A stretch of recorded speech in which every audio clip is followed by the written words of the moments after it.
What's going on, guys? Today we're going to look at how to build a calendar using Python. So without any further ado, let's get started. The first thing we're going to do is import calendar.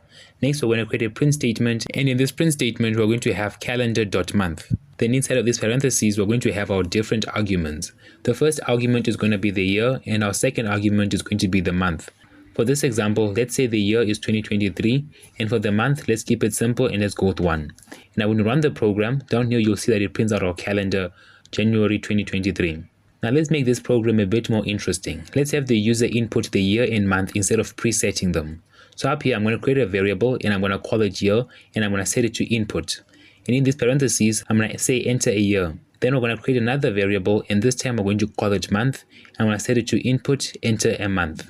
Now before we call these variables, we need to convert them into integers. So I'm going to quickly add the int function before the input. And now down here we can call our variables. I'm going to start off by calling the first one, which is year. Then I'm going to add month. Now when we run our program, it's asking us to enter in a year. This time I'm going to say 2022 and press enter. Then it's asking us to enter in a month. I'm going to keep it simple and I'm going to say 2. And when I press enter, Python prints out our calendar. And that's it for this one. If you enjoyed or found this video helpful in any way, shape or form, then consider leaving a like and subscribing. Turn on post notifications to be the first to know when I upload a new video. Also, if you have any constructive criticism or any questions or anything, comment them down below. And until next time, thanks for watching. Peace.